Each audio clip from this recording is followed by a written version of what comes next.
Hello, and welcome to our Syxsense Absolute Patch Tuesday webinar. Today, we have industry expert Rob Brown to give us an inside look at the latest Patch Tuesday release. If you have any questions, please add those to the chat and the team will reach out after to answer them. With that, I will pass it over to Rob. Thank you, Kristen, and a very warm welcome from a very, very cold and miserable day here in the UK. We have a very surprising Patch Tuesday to talk about today, but I don't want to give you too many hints. Let's first talk about the first milestone, which if you haven't already made your New Year's resolution, let's talk about the Windows lifecycle. This year, you must replace Windows 10 Enterprise. Just end of last year, there was a few announcements that an ESU extension might be available for Windows 10, which is a paid extension for Windows 10 patches. But if you do not intend to purchase that ESU extension, you do have until the 14th of October of this year to go ahead and upgrade all of your estate to Windows 11. If you are using Windows 11 Pro, 22H2 is also now end of life as of October last year. And if you're still using 22H2 on Windows 11 Enterprise, you have also until the 8th of October this year to upgrade. Now the time to plan for Windows 11 migrations and also Windows 11 24H2, which from our testing and the customer's feedback is the feature update to upgrade to. Now, it's very important that you stay within compliancy of the operating system and the feature update because patching depends on it. And depending on which version of the feature update you have, it will also depend on what patches are available for that feature update.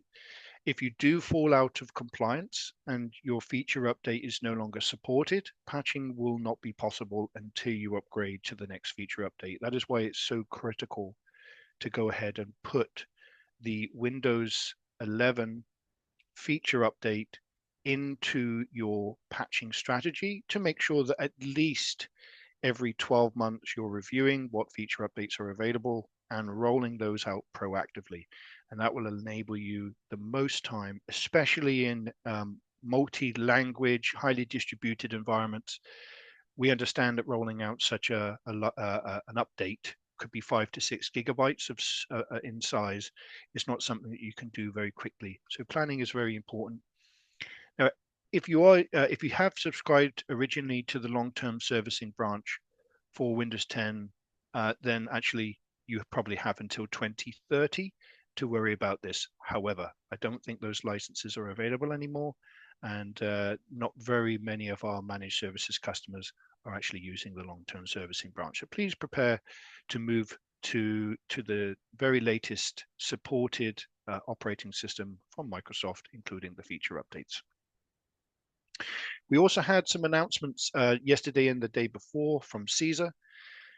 They recognized some known weaponized vulnerabilities and they add them to what they call a catalog. So these are the ones that came out over the last couple of days.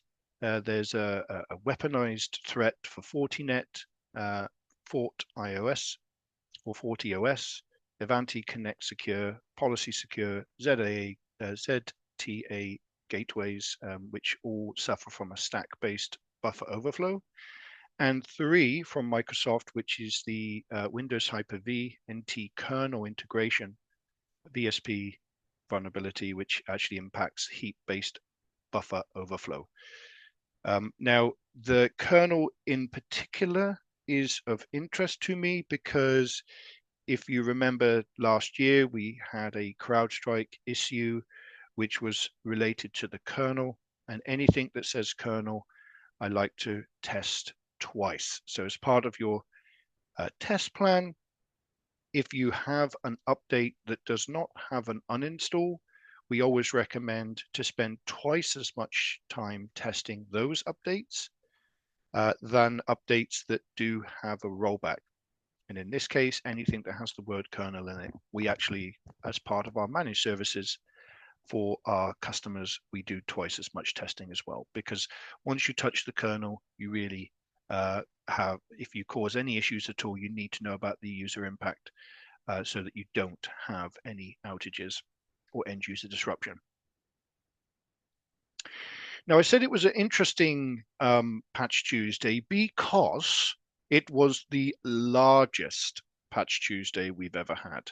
In fact, last year, I think it was the year before, we had over 150 vulnerabilities fixed in a single Patch Tuesday. We now have 157.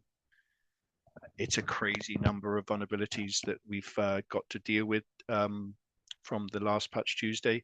In fact, and it has nothing to do with the extended support like last time, since this was sort of the extension of the feature update, which happened around COVID time. So during COVID, Microsoft decided to extend the feature update life, and that meant that you had lots more patches for lots of supported feature updates. And this has nothing to do with that. In fact, my colleagues have told me that this is the first time that Visual Studio has been included in a Patch Tuesday release cycle for several years. Usually they're released after the fact. This is one of the first times that we've actually had Visual Studio patches actually released with the standard Patch Tuesday release cycle.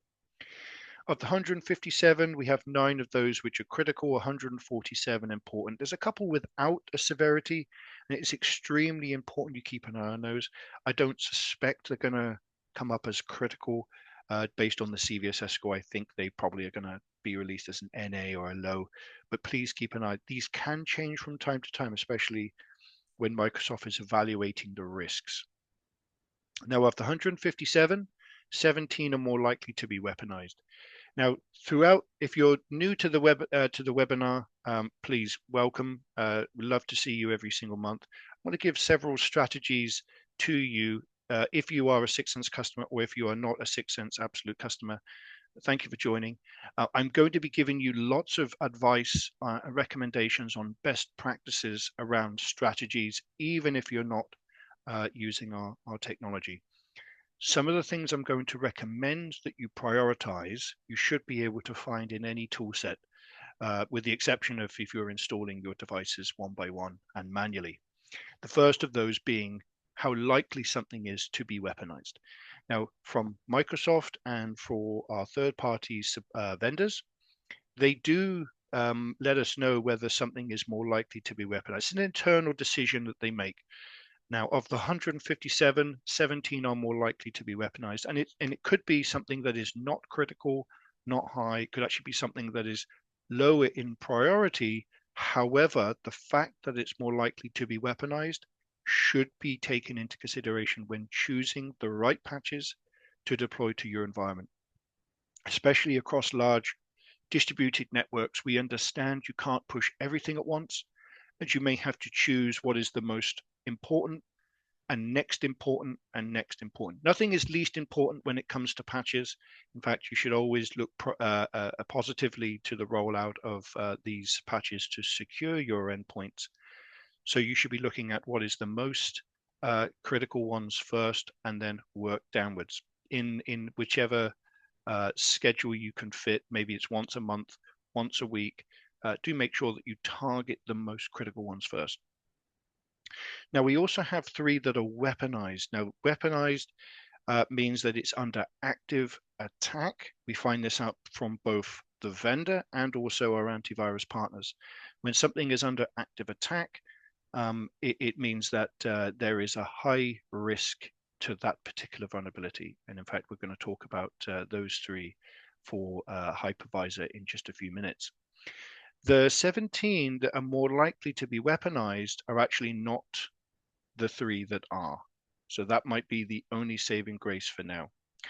We have 5 that are public aware. So that does not mean that the vulnerability is published on one of these webinars or released into the media or even released by Microsoft.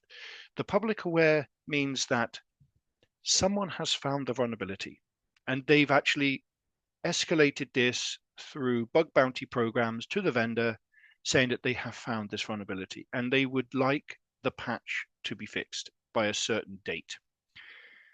If the vendor doesn't produce a patch by that time, as part of those bug bounty programs, they can announce the exact blueprint to exploit that threat. There's lots of material on the internet, including YouTube, where they can say, this is exactly how you exploit this particular threat. Considering the steps to exploit are sometimes quite clear and concise, anything that is public aware, I would also prioritize in your strategy, even if it doesn't have the severity that you would naturally want to include in the first pass. So you might think that criticals are the primary rollout.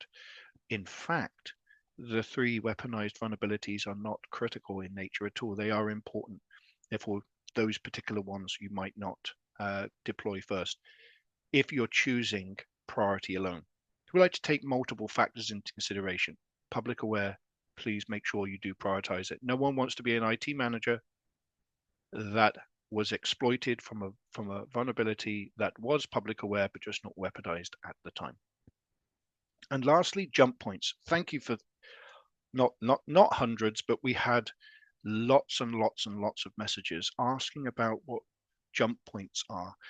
If you're familiar with the CVSS scoring system, we're going to talk about that in a second. The CVSS scoring system is a calculation of risk. It's basically a calculator that you can input all the elements of a threat, including how difficult it is to exploit, the danger, the data that can be taken, the type of threat, goes into a calculator and it gives you a number out of 10. Now, one of those is called a scope change. Now, if you have a scope change, it means that you are able to, if you exploit this particular vulnerability, you can break out of that particular security scope. So an example, if you have a hypervisor vulnerability that has a scope change, and the particular vulnerability impacts the host, you might be able to jump into the guest and move sideways. That is the risk of a scope change. And I feel that it is so important that it should become part of your selection criteria. If you have a vulnerability that has a scope change, do make sure you prioritize it, because sometimes those scope change vulnerabilities are not critical, they are not important, and they might not naturally make it into your selection criteria. But if you quickly check, you see that there are jump points, it would be wise to include them. We also have the bug type. So this is the type of threat that the fix is going to solve. And there are actually quite a few. The worst of them is called a remote code execution vulnerability. Now, remote code execution vulnerability is a class of cyber attack in which attackers remotely execute commands to place malware or other malicious code on your computer or network. There are 58 fixes in this Patch Tuesday. In fact, last year, we had in 1 month no more than 58 fixes in its entirety. So it's very, very serious. Such a high number is a very broad number of the operating system that you need to patch to keep it safe. Elevation of privilege is the second most serious. That's where a threat actor gains access to an employee's account, bypasses the proper authorization channel, and successfully grants themselves access to data they're not supposed to have. So that's where you've got elevation of from one account to the next. Maybe you can bypass and go to system level, or in fact, one of the worst types of threat is where you gain access to the environment through one particular bug type that has a scope change, and then you use the elevation of privilege to grant yourself a backdoor back into that customer environment so that you can access it, even if the original vulnerability becomes fixed. This is why you need to pay very close attention to the issues that are solved, and prioritize, as I mentioned, with those groups to make sure that you are deploying the most serious ones first. Information disclosure, they had 20 of those. That's when a program unintentionally reveals sensitive information, maybe from memory or from the CPU. Denial of service, simply to bring the device to shut it down, to make its resources so high that it stops functioning. We also have 20 of those. Security feature bypass, that's actually bypassing any security controls that are in place. We have 13 of those, and spoofing is just an act of disguise. But super serious, if you have to take a recommendation from me today, please make sure that your remote code execution and your elevation of privilege vulnerabilities are prioritized if you have no other selection criteria. Now, if you're a Syxsense Absolute customer, we kind of make this a bit easier for you. I have a recommended risk profile, which is our own method of choosing the vulnerabilities that we recommend you include in your rollout, starting with the vendor severity. Now, the vendor will issue their own severity from critical all the way down to NA. Obviously, critical being the most serious risk, NA being the least serious risk. But we also like to combine that with the CVSS score. The CVSS score, as I mentioned, is that calculation, and it's an independent organization that is actually going to review the score and to ensure that the score out of 10 accurately reflects the vulnerability itself. And it, from time to time, will be adjusted. So there may be an initial CVSS score of 8.8. Once it gets rescored based on the latest information available, it might jump to a 9.8. So it's very important that you keep a flexible, sort of very flexible look on this. It can change from day to day, especially since some of these are not always assigned by the vendor themselves. Then we've got the state of the threat. So weaponized, as I mentioned, is under active attack. Somewhere through the vendor, through the antivirus partnerships, there is a CVE under active attack. And that should always be a priority, regardless of the severity. Public aware, as I mentioned, is where the exact blueprint is somewhere on the internet. So you might find that there's a public aware threat, someone's done a YouTube page, and is actually showing you how to precisely execute that exploit. Now, the good news about public aware threats is that there are many, many, many public aware threats that never actually become exploited. But that doesn't mean it won't. And we've seen lots of issues that were public aware, a month later, they become exploited. So do make sure to put public aware into your strategy. Countermeasures, quite simply, a way of bypassing the threat without the need for the deployment of a patch. And we actually have a couple in this Patch Tuesday where a countermeasure can be applied. Countermeasures are typically workarounds or mitigations. A workaround could be, hey, there's a registry key, there's a permission that you can set. If it's a service, you can maybe stop the service. If it's a Windows feature, you can maybe disable it. Countermeasures are really important because they can be implemented much, much quicker than a 1.5 gigabyte patch. We also have mitigations. So maybe you've got the next generation antivirus. That means you don't need to deploy this patch as urgently as you might need to otherwise. Do take into consideration the countermeasures. If you deploy the countermeasures in order to give you time for testing of the patch and rolling out of the patch, do make sure you check the vendor's website to understand what to do with the countermeasures when you apply the patch. If the recommendation is to roll back the countermeasures, then you must roll back the countermeasures. You shouldn't really leave registry keys and service configurations and security there simply to mitigate an old vulnerability if the issue has been solved with a patch. And lastly, the exposure. Everything is around your exposure. If a critical severity 10 score CVSS weaponized threat is on 0.1% of your environment, and there is a critical threat that is weaponized that doesn't have a CVSS score yet, that is on 80% of your environment, that's probably the one that you should be prioritizing. Super important that everything is around the exposure. Make sure that the most of your devices are kept secure, even if it's counterintuitive that the vendor severity or the CVSS score may indicate that the others are more important. Do keep that in mind. So let's go take a look at the actual Patch Tuesday list to go through this. Now, if you're familiar with the layout, we actually publish our article on our website. It is on the syxsense.com website this month, but it is actually going to be transferred over to the Absolute platform for next month. I'm just going to bring that across right now. So if you pop over to syxsense.com, you'll find the resources page. Here you'll find our blogs, our events, our webinars. This is how you can find this webinar to book your seat next month. If you can't make the webinar live, it's okay. We'll send you a recording. We'll have the news and our best practice white papers around testing as well. Just go to the events link and you'll find all of these resources, including the link directly to the Patch Tuesday page. As I said, the largest Patch Tuesday we've ever had. It includes weaponized threats, it includes public aware threats, and it includes a whole bunch of 9.8 CVSS score rated threats. And it's really interesting what Microsoft have done when they have sort of given their own internal severity versus the independent CVSS score. Let's go into it.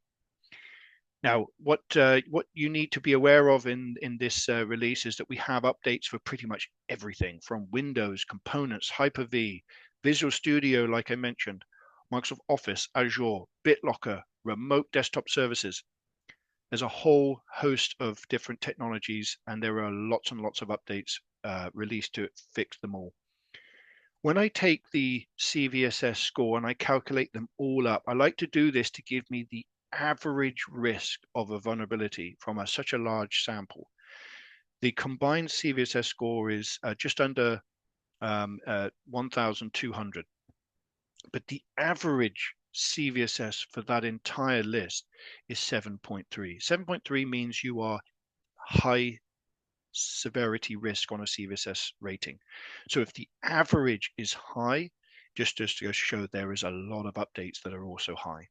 And that's where you may need to be quite specific in the selection criteria to roll out very efficiently to your organization. First one we're going to talk about is actually 3 updates, all for the same thing.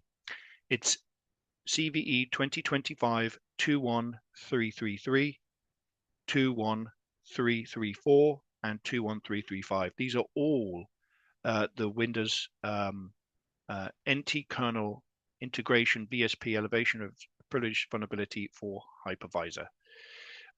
This could allow an authenticated attacker to elevate privileges and compromise your systems. It's only rated important by Microsoft, has a 7.8 severity. Its attack vector is local, which means they need access to your network, so it cannot be attacked across the internet, but it does have low attack complexity, low privileges, no user interaction at all. And why it matters is simply because you could gain system privileges with this particular exploit, which is under active attack. So it is significant. My second is also the second set of 3. CVE 2025 21186, 21366, and 21395. These are all Microsoft access remote code execution vulnerabilities. Remote code being could be used in ransomware attack. This specific vulnerability could allow an attacker to execute arbitrary code on affected systems, exploiting the flaw, could allow an attacker to take control of the system and potentially leading to further compromise. As a severity from Microsoft is important, a CVSS score of 7.8. It does require local access to your network. It does, however, have low attack complexity, low privileges. It does require the user to make a mistake and click a link. But they could access the system and gain system privileges. This is one of the public aware vulnerabilities, in fact, which means this is also significant risk. And my third is CVE 2025 21275. This is the Windows App Package Installer Elevation of Privilege Vulnerability. Now, if you've installed software, you know that MSIs, MSUs, they all use this particular package installer. By exploiting this flaw, an attacker can gain elevated privileges and execute arbitrary code with higher system level permissions and take control of it. That also has a CVSS score of 7.8. It does require local network access. Its attack complexity is low. It requires low privileges and requires no user interaction whatsoever. This is another one of the 5 public aware vulnerabilities. It's very, very important. Now, taking that into consideration, there are so many others I could have chose. I'm going to choose 2 more because there's such a number of vulnerabilities here in particular that I think are quite risky. What we've done is we've put all of the threats down in a spreadsheet in the order of the risk that we recommended. Go ahead and take the CVE from this list from top to bottom. Take the CVE, put it into your tool set. If the patch is in your environment and it has a high exposure, I recommend that that be included in group 1 if you are deploying in that phase. If you don't, if your environment is super fast, or maybe you have a couple of very large networks with peer-to-peer technology, peer-to-peer in a second, then you might be able to deploy them all at once. But if you can't, we can be efficient. These at the top do not have any countermeasures at all, so you kind of have to deploy the patch in order to solve it. But if we go down this list, we find 2 that I'm going to talk about. The first being CVE 2025-21298. This is Windows OLE remote code execution vulnerability. It's critical with a CVSS score of 9.8. Now, this particular threat is quite substantial. It is exploitation more likely, and that's because this is impacting the OLE area of Windows. If you're not familiar with the OLE, it stands for Object Linking Embedding. It's proprietary technology from Microsoft. It allows you to embed links, pictures into documents. It's most commonly used across the Microsoft Office suite, so Word, Excel, PowerPoint, email, and it allows users to embed those objects so that when you get an email, it's embedded inside an email, or if it's a document, a Word document, it's embedded inside. Very, very useful. The problem is inside that embedded file, you can actually place your payload so that if you click that link within the document, it can take you to a place that could launch this payload. And unfortunately cause a remote code execution vulnerability on your PC. So Microsoft is recommending as a countermeasure, we talk about countermeasures, to go ahead and make sure that any of the rich text format files, so any file that can be launched on your PC in rich text format, does not allow you to open unknown or untrusted source files. So it's some settings in Windows inside Office. Do not allow your users to open up unknown or untrusted source files, and that will at least give you a chance to roll this update out as part of your strategy to secure your organization. And then my second actually is almost exactly the same as the first one, just a different technology, CVE 2025-21307. This is the Windows Reliable Multicast Transport Driver, also known as RMCast. It is the second of my recommendations that are critical in nature. So it's critical for Microsoft with a CVSS score of 9.8. Now, if you're not familiar with RMCast, it's the multicast transport driver, which is a component within Windows that allow you to move data across devices, such as when you're doing a peer-to-peer or a streaming technology. So anything within Windows that is requiring reliable one-to-many or many-to-many data transfer across your network. So live streaming, any kind of broadcasting, you're doing videos, distribution, maybe some of the Microsoft Click to Run technology also uses this type of streaming capability. It's extremely important. It's enabled everywhere on every single operating system. In fact, I think it's even used in the industrial automation systems that are used in some of the Microsoft tech stack. Please make sure. Now, what you can do is this particular application uses a PGM port. So if you want to eliminate this or bypass this, go ahead and stop using that particular port. Just turn that port off on your firewall, and it will give you a chance to roll out these patches to secure your organization.